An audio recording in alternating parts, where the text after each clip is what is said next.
Salut, moi c'est Morgane, je suis modéliste, ça va faire un peu plus de 6 ans maintenant. Je sors de la promo d'Esmod 2013. J'ai fait 2 ans à Esmod Rennes et la troisième année à Paris. À la sortie du bac, je me suis orientée vers le design d'espace, plus ou moins de l'architecture d'intérieur, aux Beaux-Arts. Et au bout de 2 ans, je me suis rendu compte que c'est quelque chose qui me plaisait pas, je voulais quelque chose de plus spécialisé. Donc suite à ça, j'ai fait une année sabbatique. J'ai surtout cherché qu'est-ce qui me plairait de faire dans ma vie professionnelle. Je me suis orientée vers la mode et vers la couture. Donc j'ai recherché toutes les écoles possibles et je suis tombée sur Esmod. Quand j'étais plus jeune, vers 7-8 ans, ma mère a ouvert un magasin de patchwork et broderie. Elle a acheté aussi une machine semi-professionnelle, donc j'ai commencé à m'exercer un petit peu à droite à gauche, à faire de la broderie. On prenait même des cours de broderie avec Pascal Jaouen à l'époque, je me souviens. C'est quelque chose qui m'a plu direct. Ma première création, ça a été de faire une trousse. Donc j'ai fait ma première trousse comme ça et ça a été la trousse magique parce qu'elle a été parfaite dès le début, enfin parfaite pour moi. Ça a été une réussite et c'est ce qui m'a confortée dans le fait de faire d'autres choses. J'ai même fait des sacs pour des gens.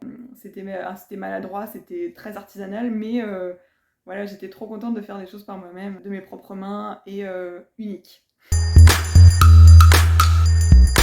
C'est sûr que j'avais des doutes. Je venais d'une petite ville en Bretagne. Je savais pas vraiment dans quoi j'allais mettre les pieds. Je savais juste que la couture, ça me plaisait. J'avais jamais fait de cours ou de formation. Mais je me suis dit, voilà, c'est une école, c'est ce que tu as envie de faire. T'es là pour apprendre de toute façon. Donc on a toujours des doutes de se dire, mais qui est-ce que je vais rencontrer ? Peut-être les gens, ils sont trop stylés, ils vont avoir trop de création dans leur tête, ça va déborder à droite à gauche, et puis moi je vais me retrouver là, et puis je saurais pas quoi faire, ça va pas venir comme ça, enfin je vais pas savoir me débrouiller. Mais en fait, quand je suis arrivée la première année, je me suis rendu compte que c'était quelque chose qui était fait pour moi. La première jupe à droite qu'on a faite, et j'en ai fait une pour moi directe juste après, parce que j'étais trop contente d'avoir appris à faire un vrai vêtement. Et surtout, moi qui étais une élève plutôt moyenne au collège et lycée, et bah là, je me suis retrouvée et j'avais des bonnes notes et c'était magique parce que ça m'a motivée encore plus. À la fin de ma troisième année à Paris, j'ai fait un stage dans les bijoux et j'ai fait 6 mois de stage. Surtout, j'avais plus vraiment envie de vivre à Paris, c'était pas forcément une ville pour moi. Même si c'est quand même une ville qui propose un choix plus large concernant la mode. Mais voilà, je suis retournée à Quimper, j'ai postulé chez Armor Luxe et ils m'ont dit on a un boulot pour vous en tant que modéliste en CDD, 1 mois. J'étais complètement dingue de ce job parce que je me suis dit mais c'est la première fois qu'on m'offre un job depuis la sortie de l'école en tant que modéliste, donc vraiment intitulé modéliste sur la fiche de poste. Même si c'est 1 mois, tant pis, je mets un pied dans l'entreprise et puis on verra bien. On a continué à me solliciter et au fur et à mesure, j'ai obtenu un CDI. Armor Luxe, c'est bien sûr la marinière, le pull marin, le caban, le ciré, mais c'est pas que ça. On fait du pantalon, de la chaussette, on fait de la chemise, de la robe, on fait du sous-vêtement, on fait de l'enfant, on a même fait du linge de maison. On a la chance aussi d'avoir l'usine de confection directement sur place. Mon job aujourd'hui, c'est de faire donc des dossiers techniques et des patronages pour la collection qui va sortir en magasin. J'ai aussi travaillé pour toutes les collaborations qu'on fait avec des clients spéciaux. Le musée du MoMA à New York, des Japonais qui adorent le Made in France, la marinière un peu à la parisienne. Une collaboration avec Marc Jacobs, donc on a fait des pulls marins avec des boutons fantaisie. Ça a été un twist dans mon boulot qui a été vraiment génial. Donc c'est un peu diversifier aussi ce qu'on peut faire chez Armor Luxe. Concrètement, mon boulot aujourd'hui, voilà, on est sur des collections, on travaille avec des stylistes et des chefs de produits. Il y a un directeur de collection qui est là pour organiser le bureau d'études. On a à peu près 20 personnes au bureau d'études, il y a 10 modélistes environ. Et donc chacune est affiliée à une collection, ça peut être de l'homme, de la femme, du sous-vêtement, de l'enfant, une personne pour les collaborations. Moi je travaille principalement pour l'homme.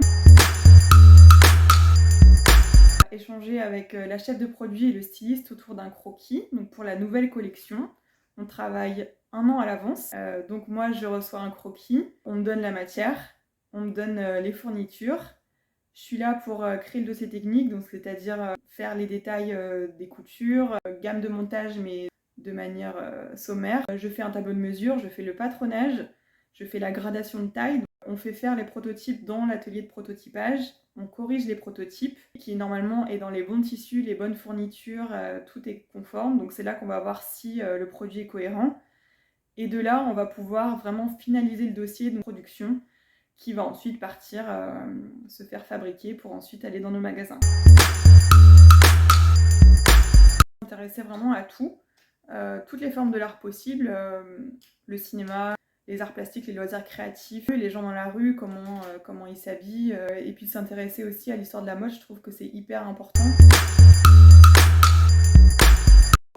Donc je fais pas mal de choses en ce moment, ça fait 1 an, donc j'ai commencé à reprendre intensément la couture, faire des vêtements pour moi, et puis j'ai commencé à les diffuser sur Instagram. Mais ce que je fais sur Instagram aujourd'hui, c'est ce que moi j'ai de mes études de couture, de tous les tissus qu'on a achetés sur des années. Et en fait, je me rends compte que ça dort dans les placards. Et j'avais cette envie en fait d'avoir le défi de trouver, composer quelque chose de nouveau avec ces tissus et d'en sortir une création personnelle. Donc ça, c'est mon petit placard à création. J'ai pu faire une robe, bah voilà, le tissu m'a inspiré. Ça, c'est un rideau que j'avais trouvé en recyclerie et j'en ai fait une robe entière, voilà, avec un petit col cassé. Je m'étais faite une veste l'année dernière.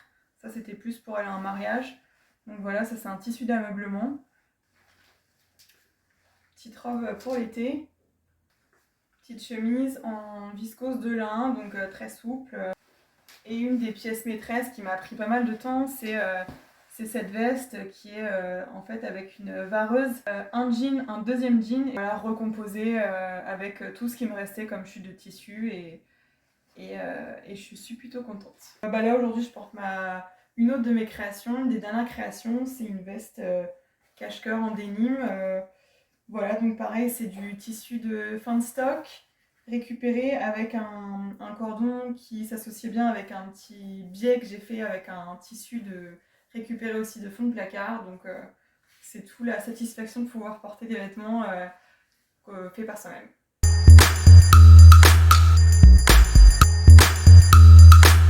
Bottines. Séoul, pour le côté streetwear qui est hyper intéressant pour moi. La chemise. Alors j'adore les deux, mais mon cœur appartient depuis longtemps à Isabelle. Dior, encore plus depuis qu'elle est la nouvelle directrice artistique. C'est Yves Saint Laurent, c'est rock, c'est élégant, c'est féminin, c'est intemporel, c'est la base quoi. Si je pouvais choisir Stella McCartney parce que j'adore ce qu'elle fait et j'adore toute l'éthique de sa marque. En prêt-à-porter, ce serait Sessoun. Voilà, appelez-moi.